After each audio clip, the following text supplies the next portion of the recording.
తెలంగాణ ముఖ్యమంత్రి యనుమల రేవంత్ సారు బేవకూఫ్ మాటలు మాట్లాడుతున్నాడట. అగో రాష్ట్ర సీఎం సారు అంత బుద్ధి తక్కువ మాటలు ఎప్పుడు మాట్లాడే ఎవలకు అట్లా అనిపించేనే బాలన్న ఇప్పుడు ఏ ముచ్చట బాలన్న ముచ్చట్ల ఇట్లా చెప్పబడితివి అంటే అన్న మనిషిని కూడా మన ముచ్చట్లకు తెచ్చిన ఆయన మాటలనే ఈనుండ్రి. ఇగో అయ్యా మాజీ కేంద్ర మంత్రి ఇబ్రాహీం సారు ముఖ్యమంత్రి ఎసోటి మనిషి.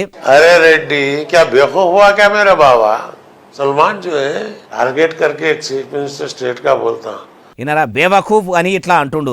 మరి ఎందుకన్నాడు అంటే అది కూడా ఆయన్నే చెప్తుండే నుండ్రి. हमारे वजह से तुमने इज्जत है. अरे हजारों साल से है हमें यहाँ.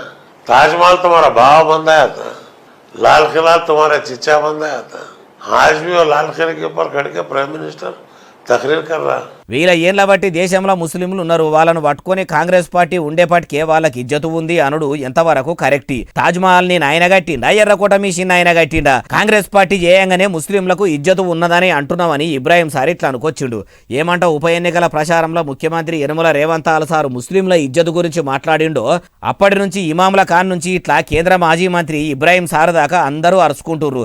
దీన్నే కెలిగిచ్చి కయ్యం పెట్టుకున్నాడు అంటే అంటుర్రు ఏ ముచ్చటిన్నోళ్ళు.